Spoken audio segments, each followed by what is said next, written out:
Hey, good evening. Thanks for tuning in. I'm Gadi Schwartz coming to you from Los Angeles. And here are the stories we're watching tonight, starting with an urgent message from Ukrainian President Volodymyr Zelenskyy at the United Nations.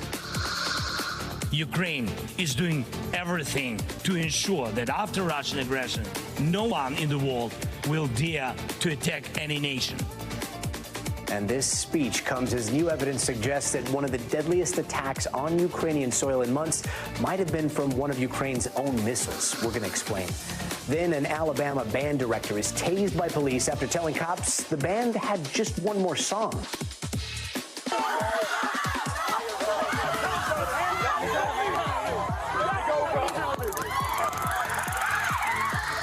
And tonight, in cold case files, the rape and murder of a 9-year-old Georgia girl is solved some 51 years later. We're going to tell you how.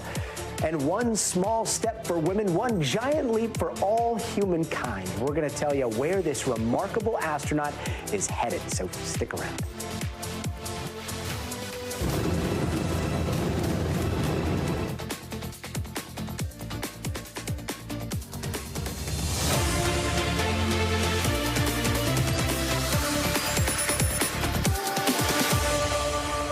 And just a few hours ago, Ukrainian President Volodymyr Zelenskyy was front and center at the UN General Assembly.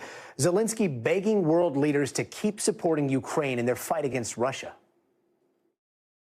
Please hear me. Let unity decide everything openly. While Russia is pushing the world to the final war, Ukraine is doing everything to ensure that after Russian aggression, no one in the world will dare to attack any nation.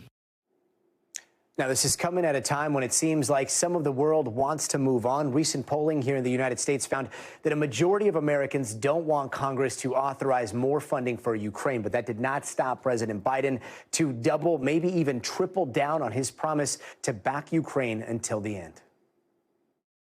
If you allow Ukraine to be carved up, is the independence of any nation secure? I'd respectfully suggest the answer is no. Now, so far, the U.S. alone has sent at least $46 billion to Ukraine in security assistance, but a lot of Republican congressmen are starting to push back. Is Zelenskyy elected to Congress? Is he our president? I don't think I have to commit anything. I have questions for him. Where's the accountability on the money we already spent? What is the plan for victory? I think that's what the American public wants to know. And NBC's Mike Mimley joins us now from New York. Mike, this is the first time since the war started that Zelenskyy is coming in person to speak at the UN General Assembly. The timing of this trip feels pretty significant given the recent polling, no?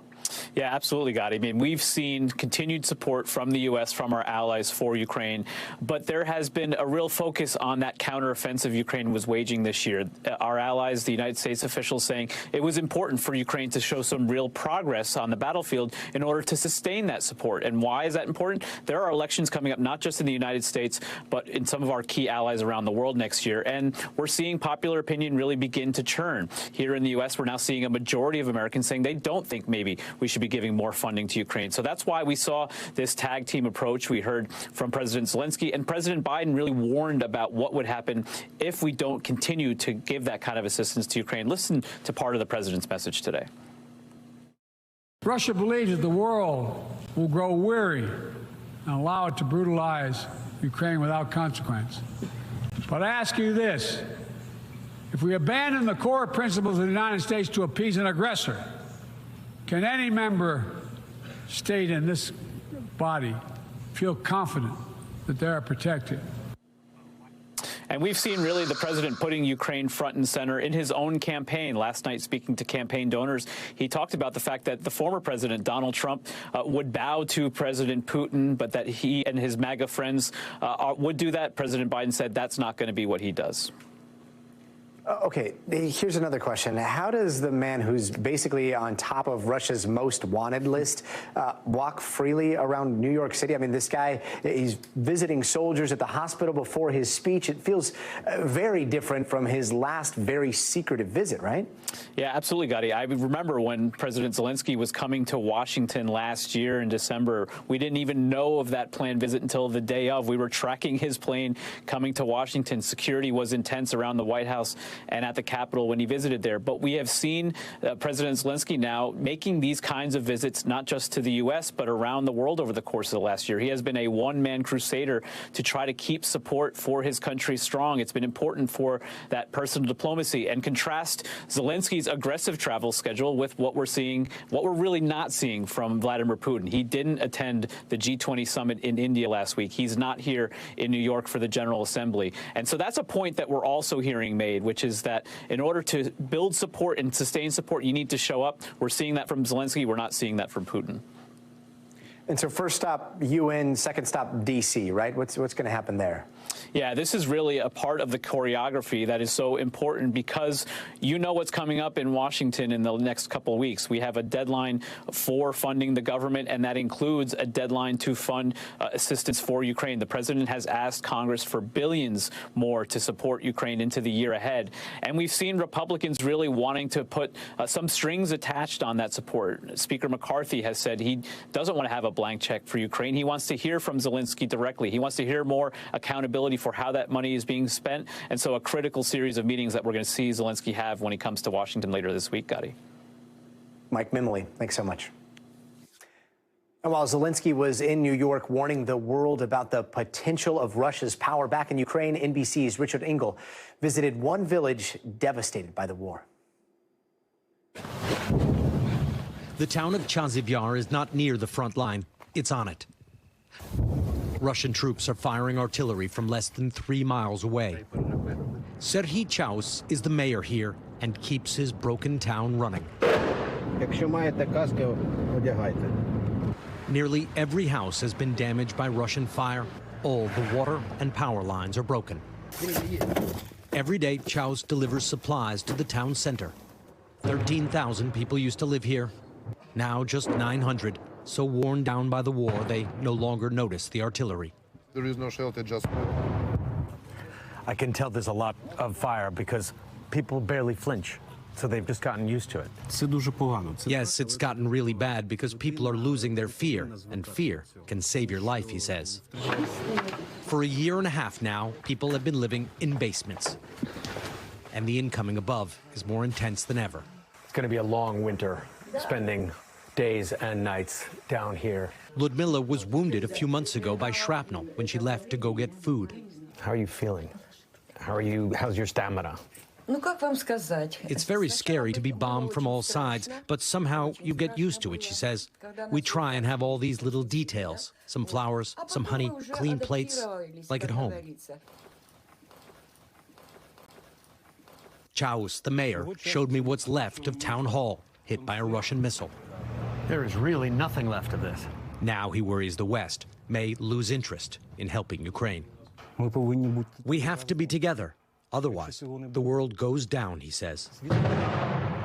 They've already evacuated all the children from that town, and they're already preparing for the next challenge. The winter here starts soon. Richard Engel with some powerful reporting. Richard, thanks so much. And you might remember these terrible images from just a few weeks ago. This is what happened when a rocket hit a market in eastern Ukraine. At least 15 people died. Dozens of others were hurt. It was the deadliest attack in Ukraine in months. And at the time, Ukraine said this was a Russian missile. But a new report from the New York Times found that it might have been a Ukrainian defense missile that accidentally fired. Now, the Times is coming to their conclusion after saying they looked at missile fragments, satellite photos, social media posts, and talking to people who were there. NBC News has not independently verified this information. Now, this unknown missile strike happened in the same week that Russian forces attacked, so there is still a lot of confusion.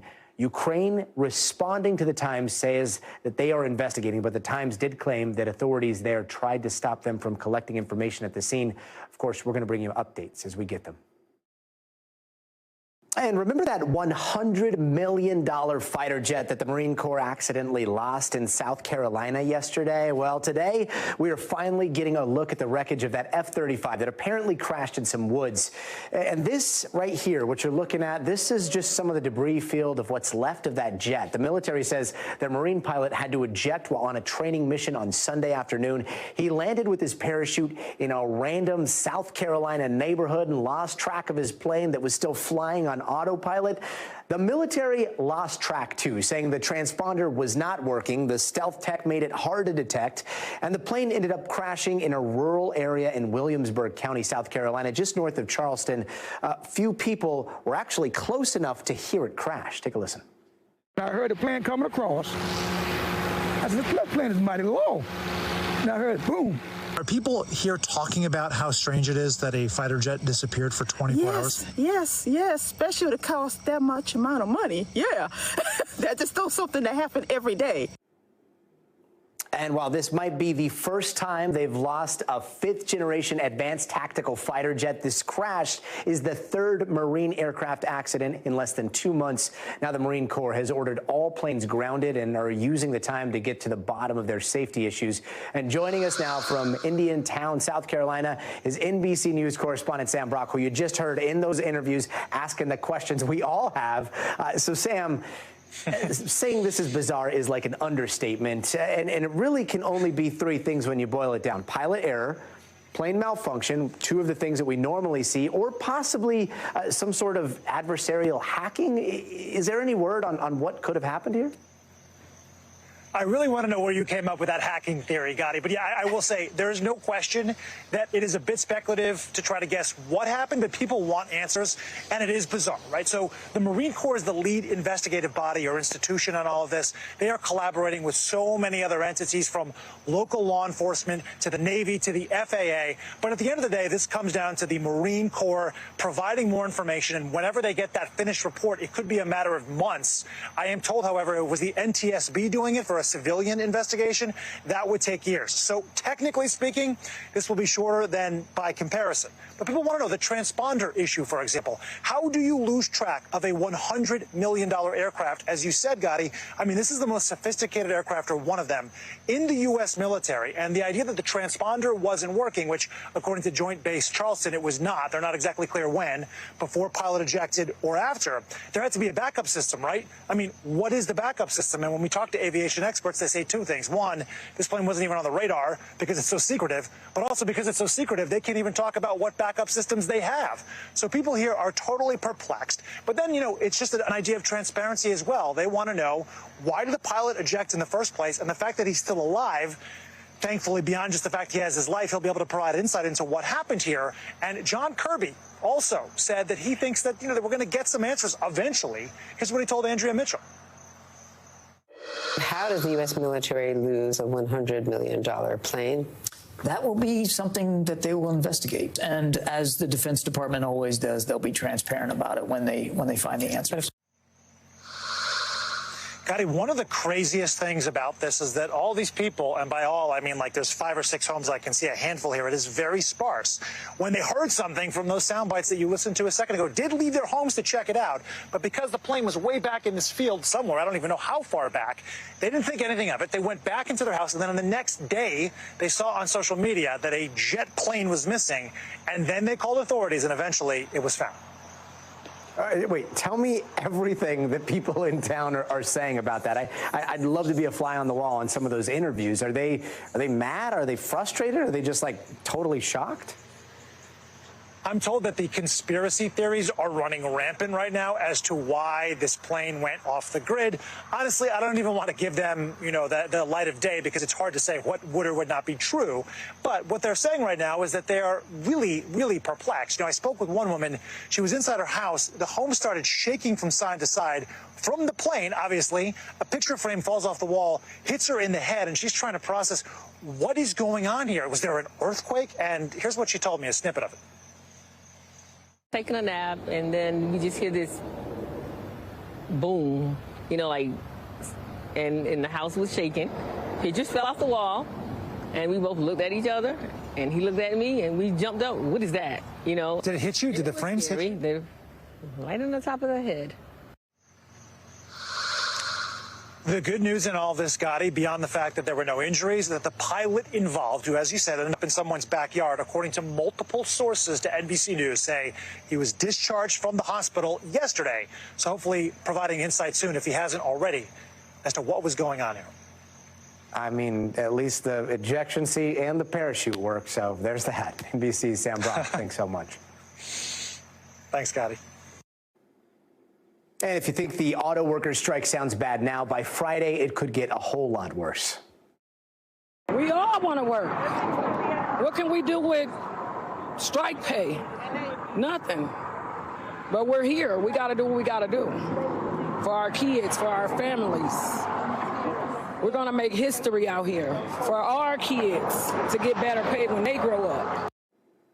And right now, here's where it stands. Only 9% of the union is striking at 3 specific plants, one in Ohio, Missouri, and Michigan. That amounts to about 13,000 people. But if negotiations don't produce serious progress by Friday at noon, then the union president promises the strike will expand. So far, Ford, GM, and Stellantis are not budging. So all signs are pointing to this thing getting a lot worse before it gets any better. And joining us now is NBC's Maggie Vespa from Wayne, Michigan. Maggie, only about 9% of the union is striking today at these 3 plants. How could we see that change on Friday? So, Gadi, here's the thing. We don't really know, and that is intentional, it seems, on the union's part. The new president, Sean Fain, has been very blunt about the fact that he wants this to be an aggressive sort of strike tactic, and he wants to throw off the big 3. So all we know, and that means all the big 3 know at this point, is that come noon Friday, if there is no, what he called serious progress, and also meaning no deal, and as you point out, it doesn't seem like there will be, more workers will go on strike.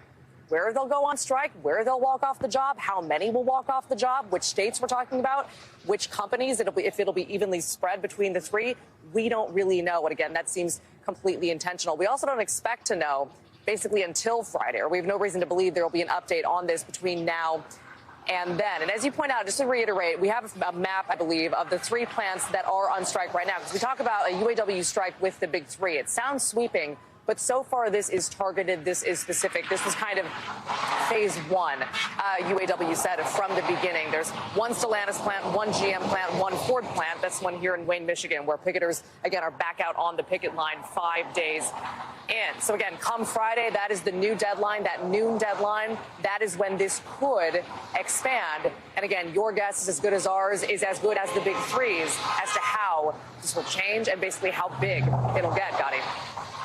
And Maggie, right now with so much in flux, I mean, it's hard to tell what's rumor and what's not, but we've seen sources telling CNBC that Stellantis' latest offer could cause 18 U.S. factories to shut down. What else do we know about that? Is that true? Yeah, so according to those sources who confirmed it to CNBC, it's true. I mean, as you know, these offers aren't like uniformly released, especially by the companies. These have often come from the union, the leaks that we have specific to numbers or specific to details like that. That was an offer. Just keep it in mind, when we talk about the latest offer, an offer is a big deal. That's a formal step in a negotiation. That was actually offered before the strike happened. That was offered before things shut down on Friday. And that was one of the things that the union rejected. It was part of their plan. Basically, they wanted to close 18 facilities across the Midwest. Again, we're talking about Stellantis. And it was part of their sort of like mass modernization. And you can also think of it as a mass consolidation. Some experts describe it as wanting to sort of combine facilities, open one mega hub, they said, in Illinois. And they compared it to an Amazon-like warehouse when it comes to producing the cars and parts that Stellantis produces. So again, the union rejecting that. How the next offer will change, whether it will continue or contain, I should say, that same sort of stipulation remains to be seen. But again, just to kind of articulate or sort of put in perspective how far apart these two sides are, the company is not bending on their demand for a 40% pay increase after they say they gave historic concessions during the recession in 2008 to help the failing auto companies and never gain that back. But the companies are saying they are offering a 20-ish% pay raise at this point. They're not raising their numbers up from that. So still a lot of ground to be made up between the two sides. And again, Gadi, now we have that noon Friday deadline. Basically, if nothing gets done, this thing could grow. And again, it's anyone's guess as to how much. Gadi. And if honking is any sign of support out there along the picket lines, a lot of support out there on the road. Maggie Vespa, thank you so much. It's not waning. All right, so up next, a marching band director wouldn't stop the music after a football game, so police hit him with a stun gun. We've got the details on that insane story. And later this hour, another cold case file cracked after testing DNA not once, not twice, but 5 times. Detectives finally figuring out who killed a 9-year-old girl back in 1972. My mother, that was her wish, that she would be alive to find out what happened. And unfortunately, you know, we lost her, but the rest of the family, we've always wondered it. Hey there, welcome back. And here are some of the other headlines we're watching tonight. Video shows scores of migrants riding on top of a moving train near the U.S.-Mexico border yesterday. The train arrived in South Juarez, right across the border from El Paso, Texas. Since Saturday, hundreds of migrants have been arriving in hopes to surrender to U.S. Border Patrol. And Border Patrol officers say there are at least 500 migrants directly south of the border wall there. And over in Tennessee, a window washer tangled up and was unable to move, and he had to be rescued as he dangled off the side of a high-rise. The fire department says he was attached to his safety harness, and they talked him through extracting himself from there and helped him get back down on the ground. But what an incredibly high height to be stuck in.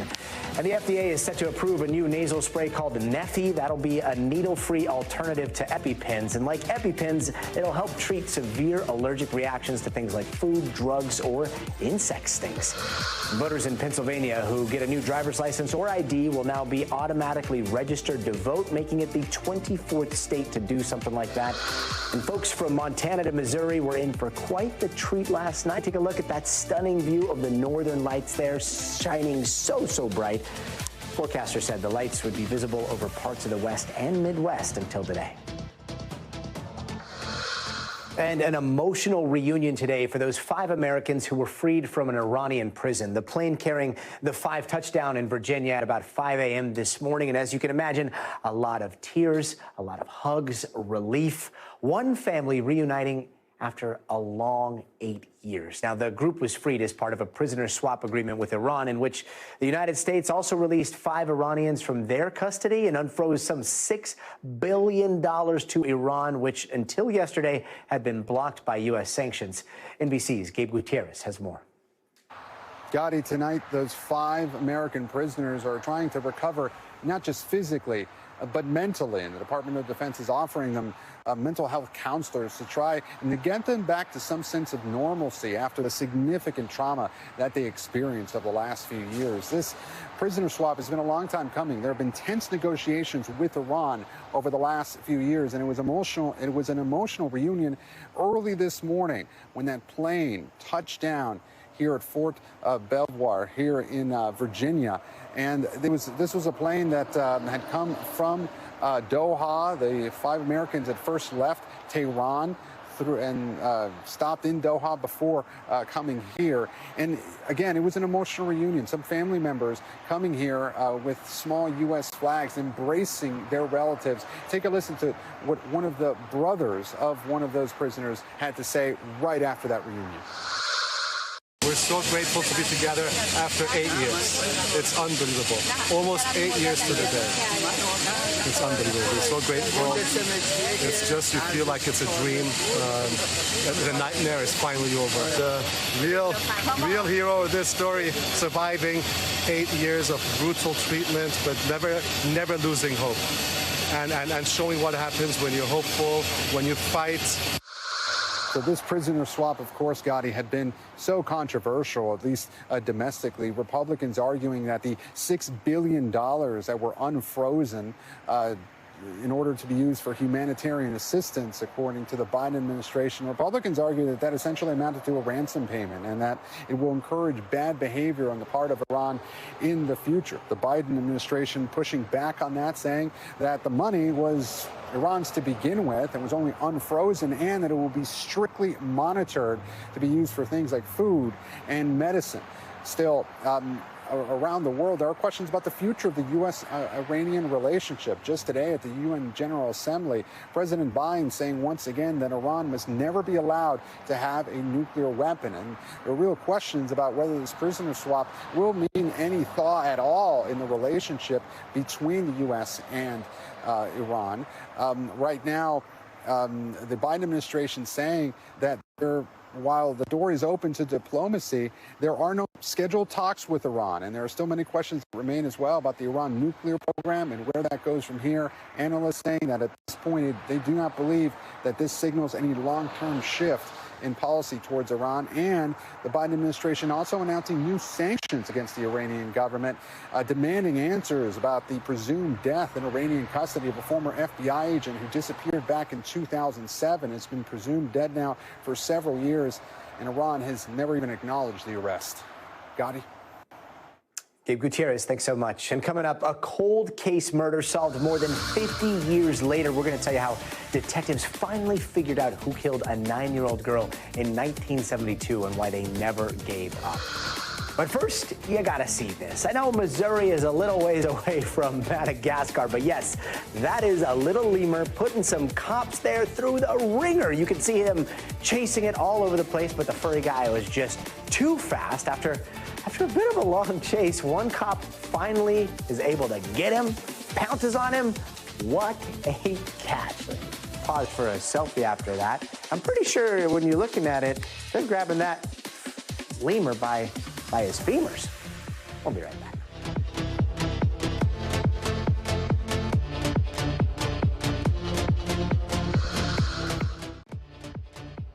Hey there, welcome back. And here are some of the stories happening out west that we've been following. The U.S. Supreme Court just might hear a case that would reshape the rules around homeless camps in San Diego. Now, yesterday, the San Diego City Council voted overwhelmingly to join a city in Oregon to have the court weigh in on regulations that prevent cities from clearing homeless camps without having an alternate place for them to sleep. The two models have been found dead in their downtown LA apartments. The body of 32-year-old Nicole Coates was found on September 10th, and a mile away and 2 days later, 31-year-old Melissa Mooney was found dead in her apartment. Right now, only Mooney's death is being looked at as a possible murder. LAPD says there is no evidence of a connection between those two. And a Real Housewife is in some real trouble tonight. Shannon Bodor, one of the stars of the Real Housewives of Orange County, has been arrested on suspicion of driving under the influence and a hit and run. The incident happened around 1 a.m. local time this past Sunday, with Bodor allegedly driving drunk, hitting some property, then taking off. Her lawyer says she is apologetic and remorseful and is ready to accept full responsibility for her actions. And now to a developing story out of Chicago involving a missing former NFL player. Former Buffalo Bills and Indianapolis Colts player Sergio Brown and his mom were reported missing by family members this past Saturday. And a day later, police say they found Brown's mother's body near a creek behind her house. Police would not say whether Brown is a person of interest or a suspect in her death. He, on the other hand, is still missing. But police say they are aware of a video circulating online reported to be Brown, and they are investigating whether it is authentic. NBC's Liz Kreutz joins us now with more on the sad and bizarre story. So, Liz, can you talk to us about this circulating video that's being shown that might or might not be Sergio? Yeah, so there is this video that's circulating that appears to be him. It's been posted on an account that's different from his official Instagram account. Police have released a statement. We have it. They say Maywood Police Department detectives are aware of a video that has surfaced on social media in relation to Mr. Sergio Brown, who is still considered a missing person, and they're looking into its authenticity. So police have not verified it. NBC News has not verified it, but in it, it does appear to show him rambling rather incoherently. He talks about fake news over and over again. He accuses the FBI and local police of trying to kidnap him. He says he thinks his mother was on vacation. It's unclear where he is in this video because he still is missing, and we should point out that he has not been named as a suspect right now. And at what point did this video come out? Does it seem like this is while he was missing and while his mother was already found dead, or is it a time in between? Yeah, it's come out in the past 12 to 24 hours since his mother had been found dead. What we know is that his family reported both Sergio and the mother Myrtle missing on Saturday. Police then went searching for them, and near Myrtle's home, they found her unresponsive near a creek. And they say that this is a homicide. They say that she had injuries related to an assault. They say they're still investigating. There is not a person of interest that is named right now, but Sergio's brother posted on Instagram with a plea for Sergio to come home. He posted photos of the mother saying what a wonderful woman she was, and then said, quote, "If anyone knows where Sergio is, I want him to know that I love you and please come home." And he's asking anyone who knows his whereabouts to contact police. What a tragic mystery. Yeah. Liz, thanks so much. And imagine this. It's the end of your town's high school football game. The winning team's band is playing their last song, but for some reason, cops decide enough is enough, and they start ordering the band director to stop playing. He goes a little bit longer. Then as soon as he finishes, the next thing everyone knows, he's handcuffed and tased in front of everyone. And that is what happened in Alabama. And we're going to show you body cam footage from the Birmingham police there. The department not only adding subtitles, but they also added descriptions of the video. Take a look.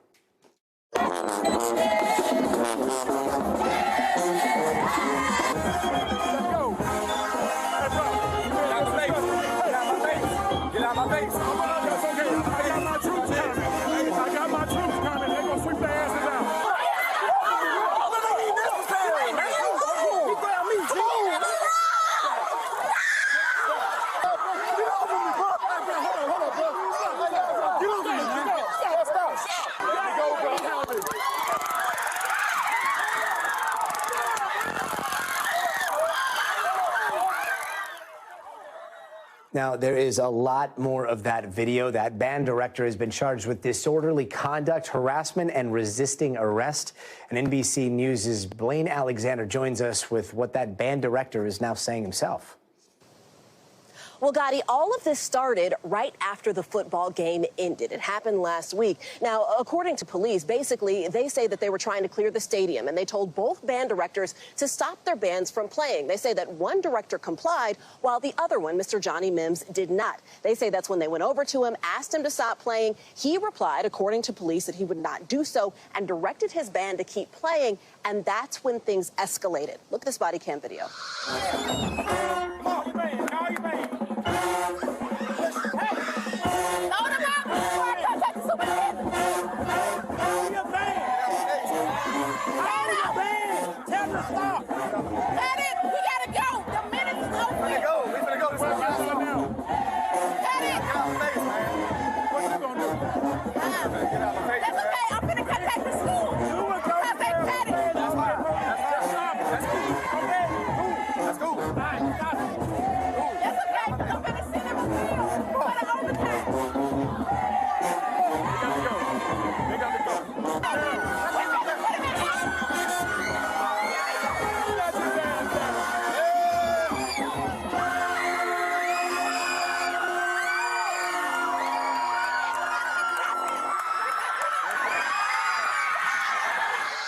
Now, Gadi, I spoke with Johnny Mims, the director who was in that video, and he tells a very different type of story as to what exactly led up to what we saw. He tells me that after the game was over, they were engaged in something that's typical, and it's called the fifth quarter. It's something that they come to expect after a football game where both bands kind of play some songs back and forth. It's almost kind of like an impromptu battle of the bands as the crowd leaves the stadium. He says he'd even coordinated with the other director. It's something that they always do after games, and so he was very surprised when he was told to stop. He told me that when he was approached, he said, this is the last song, but as he was on the podium, one of the officers came up, tried to pull him down, and that's how he says things escalated. Take a look at some more video.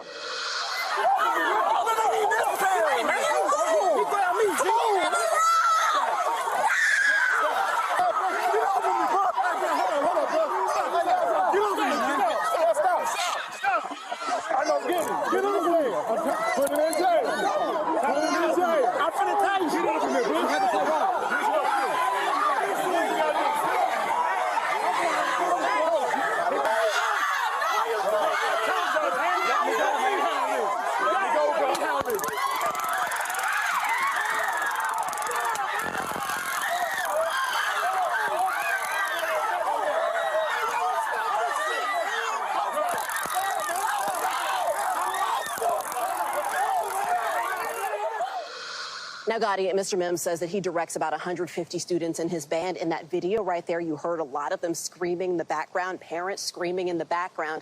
Here's a bit more of what Johnny Mims told me during our interview about what happened that night. Take a look. I understand why, they were pulling me or grabbing me.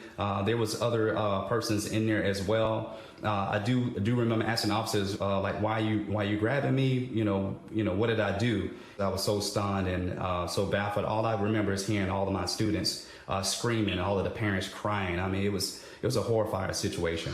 Now we're expecting to hear more from Johnny Mims and his attorney during a news conference tomorrow morning in Alabama. Now, for right now, Johnny Mims is on administrative leave pending the outcome of an investigation that's being held by the school district. Now, the police department is also doing its own investigation, and Mims and his attorney say that they want the same thing for those officers. They believe that they should also be placed on administrative leave while that investigation is playing out, and they're going to formally make that request tomorrow. Gadi. Blaine Alexander, thanks so much. Now to this week's cold case file, the story of an investigation that had hit dead end after dead end after dead end. But thanks to today's latest in DNA technology, it is a case that has finally been solved. And tonight we're going to look at the disappearance of Debbie Lynn Randall. She was only 9 years old when she was kidnapped on January 13th, 1972 in Cobb County, Georgia. The third grader was on her way home from the laundromat, only about a block away from her home when she vanished. And thousands of people turned out to search for that little girl. Tragically, Debbie's body was found 16 days later, strangled and sexually assaulted. Now, police were able to recover a hair from the suspect and a piece of cloth from the crime scene. The FBI was first able to test that evidence in October of 2001 when they ruled out some suspects, but no killer was found. And then they tried again in 2015, 2019, and then just last year when investigators discovered the DNA did belong to a man, but they had no dice on an actual identity. Finally, this year, the break investigators were hoping for. And that's where I want to bring in Cobb County District Attorney Flynn Brody for a huge development in this case. Thank you so much for joining us. Okay, so put us out of our suspense here. Do you know who the killer is? Yes, the killer was William Rose. He was a resident of Marietta whose mother actually lived in the same apartment complex as Debbie Lynn Randall.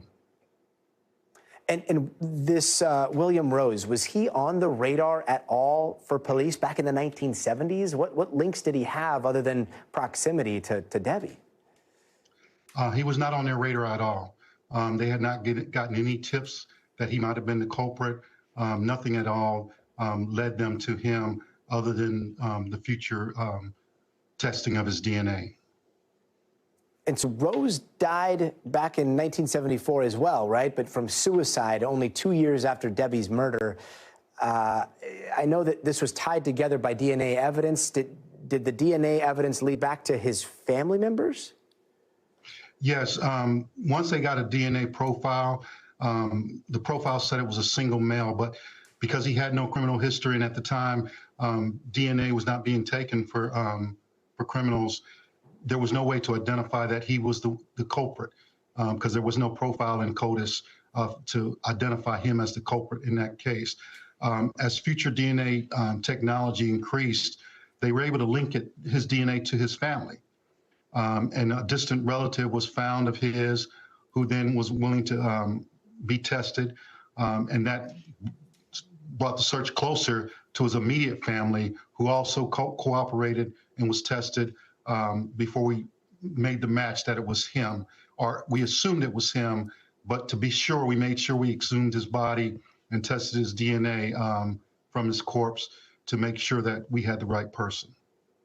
And so after you dug up his body and then you took that DNA sample, it was a 100% match there? It was a 100% match. What we had suspected was confirmed. Finally, I got to ask, this is a 51-year-old case, and you tried finding a DNA match in 2001, 2015, 2019, 22, and nothing. Why not give up? What made you keep testing and keep digging?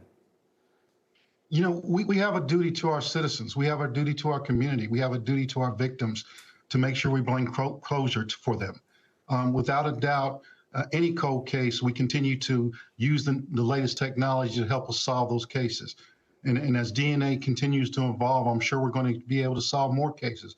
But at the same time, that testing and everything helps us eliminate suspects, helps us exonerate people. So it's just our duty is to make sure that we find justice no matter how long it takes. Do you think we're about to enter a new era of DNA testing where we start to see cases like this on the regular? Yeah, I truly believe so. And not only for finding the actual culprit, but also for exonerating people who claim their innocence, and we can use DNA to prove that they are innocent. So it works both ways. And as a prosecutor, you know, I have a duty to both the victims and also to the offenders to make sure that we are administering justice. Cobb County District Attorney Flynn Brody, thank you so much for joining us. Thank you for having me. And up next, if you notice your grocery bill suddenly getting a whole lot higher, it could be because of olive oil. Prices jumped 100%. Oh yeah, and now people are stealing crazy amounts of it. And still ahead, NASA is getting ready to take a trip around the moon, and one woman on board will be the very first for that kind of mission.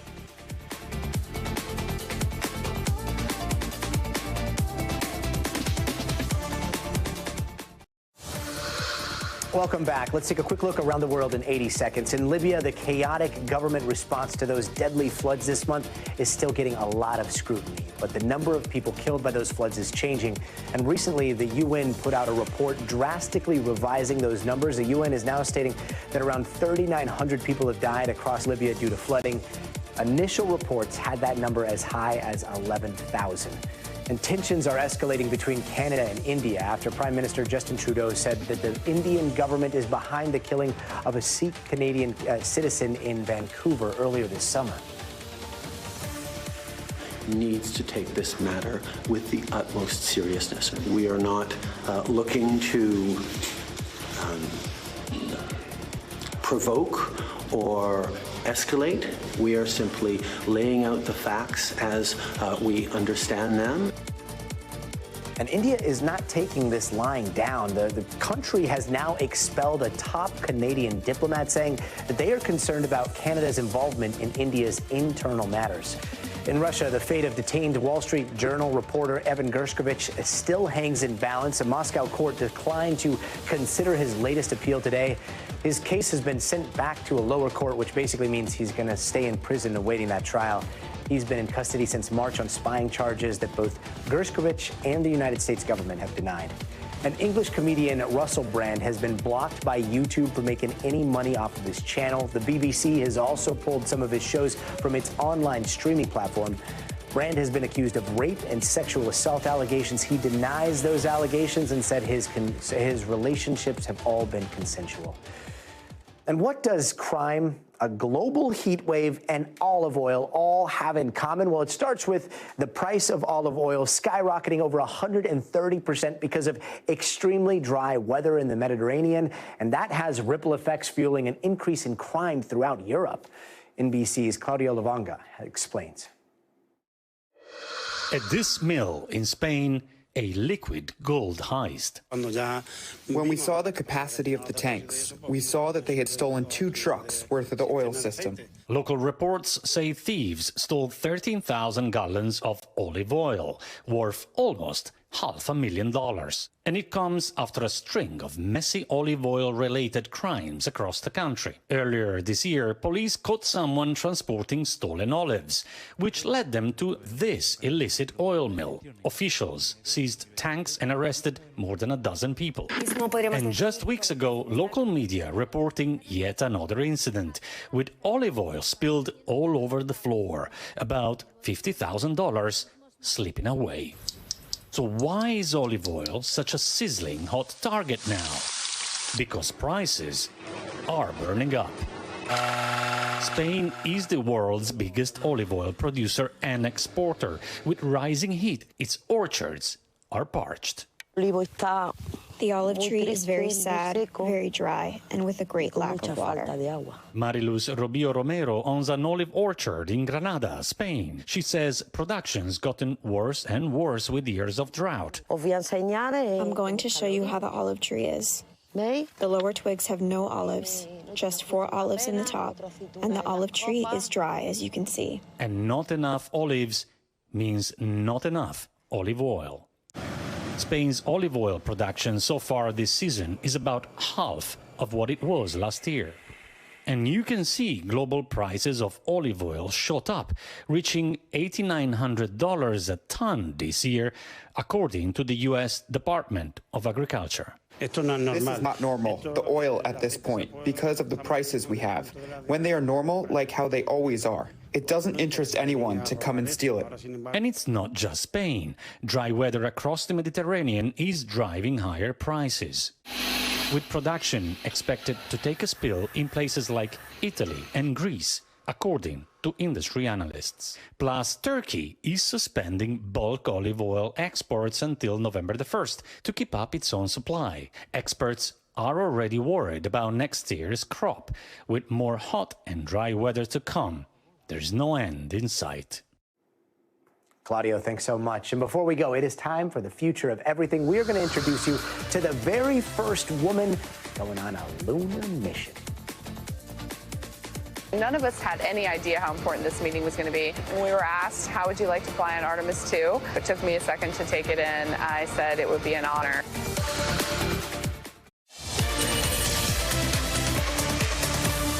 And now for the future of everything, to the moon. Next November, history is going to be made when Artemis II sends the first woman astronaut on a lunar mission, and that astronaut is Christina Cook. Savannah Sellers reports. I grew up in a small town in North Carolina.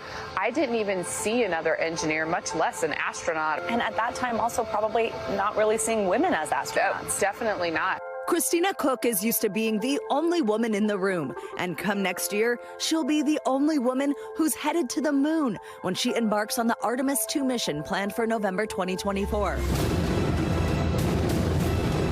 But that first is just the latest on a long list, going back to when she was named an astronaut a decade ago.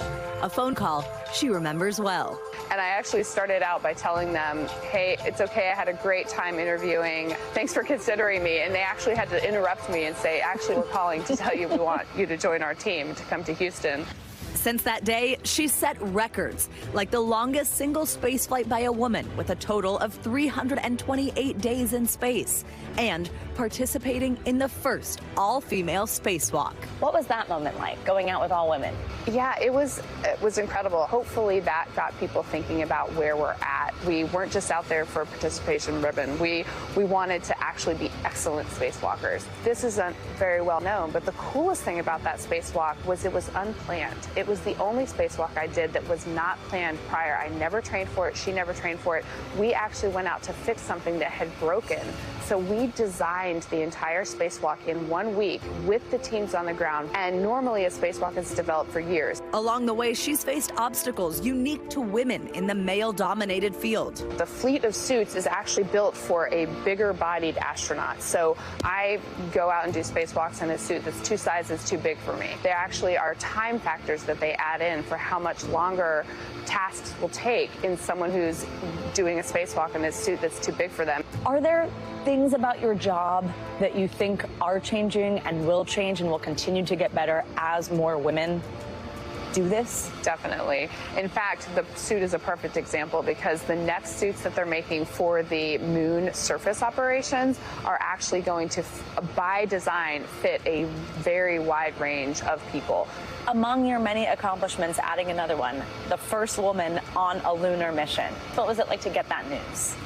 It was great news. Funny story, we were actually all late. No one was on time to this meeting. We had a meeting put on our calendars under a different pretense, so none of us had any idea how important this meeting was going to be. When we were asked, how would you like to fly on Artemis II?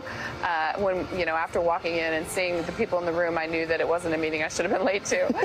But after kind of regaining my composure, it took me a second to take it in. I said it would be an honor, and we'll try not to disappoint you in the future by being late. They'll be on time, and they'll be uber prepared. Cook will be a mission specialist on the 10-day Artemis II mission that will send 4 astronauts around the moon on the Orion spacecraft. The team is currently training on a simulator Cook is seeing for the first time with us. This is our sim, and it's just getting ramped up. And this is the first time the seats have been installed, and we have the software up, and the displays are on. When we're on that far side of the moon is when we will probably be executing something like this. There we go.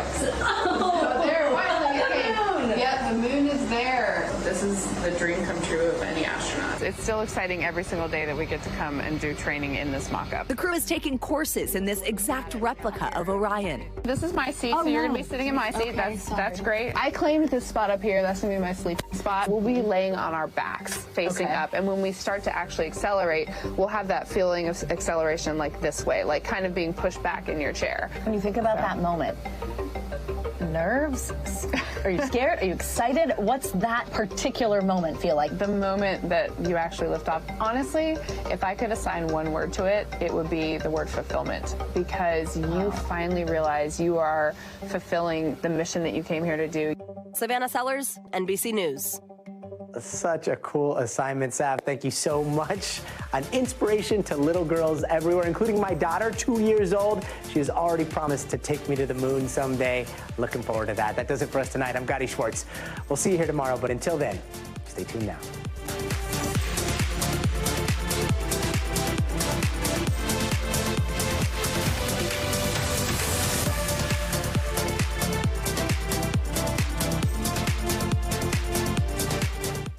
Thanks for watching. Stay updated about breaking news and top stories on the NBC News app or follow us on social media.